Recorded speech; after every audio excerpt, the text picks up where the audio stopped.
करेन्द्रनाथ बसुमतारी बिथांनो जोङो दिनै मुगानि दावहारु बे मोनसे जुगनि जि मोनसे जुजारु सासे ट्रु रिभलिउसनारि लिडार हिसाबै मुगानि दावहारु करेन्द्रनाथ बसुमतारी बिमुं जों बिथांनो दिनै गथायबाय आरो बे बिमुंजों दिनै बिथांखौ बयबो मिथिगोन।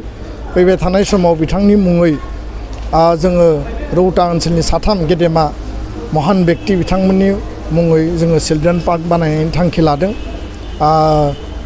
मुगानि दावहारु करेन्द्रनाथ बसुमतारी लोगोसेनो जोंहा सोरबां सुबुं बिहुराम बर' सासे थुनलाइगिरि सासे जुजिग्रा बर' थुनलाइ आफादनि आगुनि गाहाय नेहाथारि आरो जोंहा दुलाराय बर' फरायसा आफादनि आगुनि गाहाय नेहाथारि जांख्रिथाय थान्दै महेश्वर बसुमतारी बिथांमोननि मुङै जोङो मोनसे जायगायाव चिल्ड्रेन पार्कजों लोगोसे साथाम सुबुंनि मुङै जोङो स्टेचु बानायगोन आरो बिनि गेजेरजों बिथांमोनखौ जुगामि खालामनाय बिथांमोनखौ समाजाव हारियाव गोजोर खालामना लाखिनायनि हाबाफारिखौ जों मावलांगोन बेखिनिखौनो फोरमायबाय। गोजोन्थों। करेन्द्रनाथ बसुमतारीनि गेदेमा बिथांनि दिनै नैथि थैनाय सान आरो बे थैनाय सानखौ जोङो दिनै रौता बे रंगमन्चआव दुलाराय बर' फरायसा आफाद उदालगुरि जिल्ला एबसु आरो रौता आन्चलिक एबसु लोगोसेनो गासै जोंनि गेदेमा बिथांमोननि बाहागो लानायाव बर' थुनलाइ आफादनि एबसुनि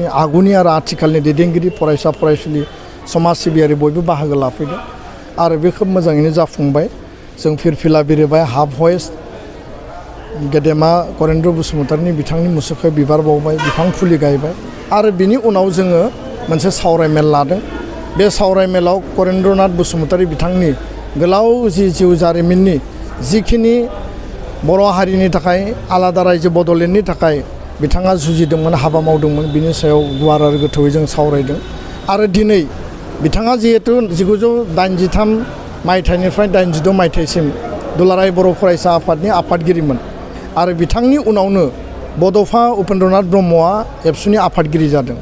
गुवाहाटीनिफ्राय बिथांखौ खावलायनानै बयबो बिथांखौ हांख्रायनानै रौता कनफारेन्सआव बड'फाखौ लानानै फैदों होननानै जोंनि आगुनि दैदेनगिरि बिथांमोना खिन्थायो आरो बे कनफारेन्सआवनो करेन्द्रनाथ बसुमतारी सानसुमा खुंगुर बैसुमतारी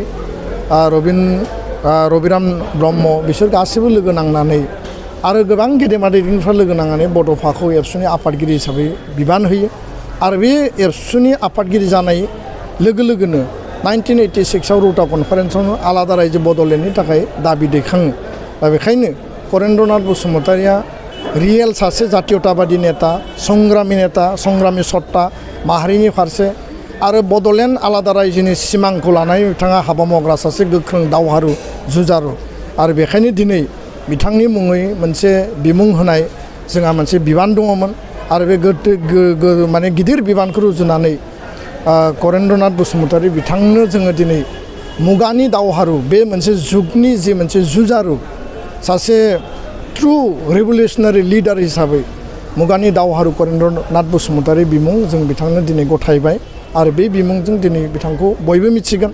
फैबाय थानाय समाव बिथांनि मुङै जोङो रौता ओनसोलनि साथाम गेदेमा महान बेक्ति बिथांमोननि मुङै जोङो चिल्ड्रेन पार्क बानायनायनि थांखि लादों। मुगानि दावहारु करेन्द्रनाथ बसुमतारी लोगोसेनो जोंहा सोरबां सुबुं बिहुराम बर' सासे थुनलाइगिरि सासे जुजिग्रा बर' थुनलाइ आफादनि आगुनि गाहाय नेहाथारि आरो जोंहा दुलाराय बर' फरायसा आफादनि आगुनि गाहाय नेहाथारि जांख्रिथाय थान्दै महेश्वर बसुमतारी बिथांमोननि मुङै जोङो मोनसे जायगायाव चिल्ड्रेन पार्कजों लोगोसे साथाम सुबुंनि मुङै जोङो स्टेचु बानायगोन आरो बिनि गेजेरजों बिथांमोनखौ जुगामि खालामनाय बिथांमोनखौ समाजाव हारियाव गोजोर खालामना लाखिनायनि हाबाफारिखौ जों मावलांगोन बेखिनिखौनो फोरमायबाय। गोजोन्थों। गोजोनथाव खौरां। क'क्राझारनि थागिबि सुबुंफोरनि थाखाय मोनसे गोजोनथाव खौरां।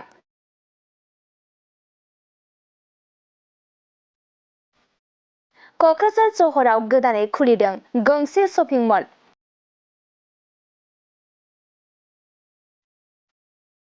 क'क्राझार सहराव थानाय गोदोनि बाजार इन्डिया शपिं मलखौ सिफायनानै गोदानै भि-मार्ट मुंनि गंसे शपिं मल खुलिदों।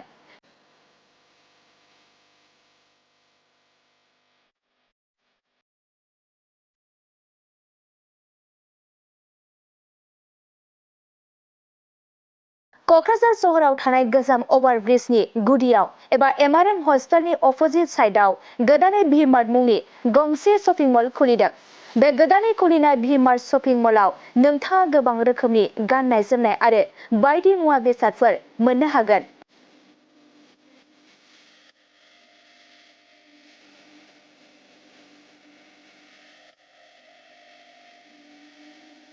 जेरै उन्दै हौवासा आरो हिन्जावसाफोरनि गाननाय जोमनायनिफ्राय लानानै ओंखाम ओंख्रि संग्रानि आइजें आइला आरो बायदि मुवा बेसादफोर मोननो हागोन। नोंथाङा बे भि-मार्ट शपिं मलाव नोंथांनि नांगौ जानाय मुवा बेसादफोरखौ थांनानै गावनि गोसो बायदि बासिनानै लायनो हागोन।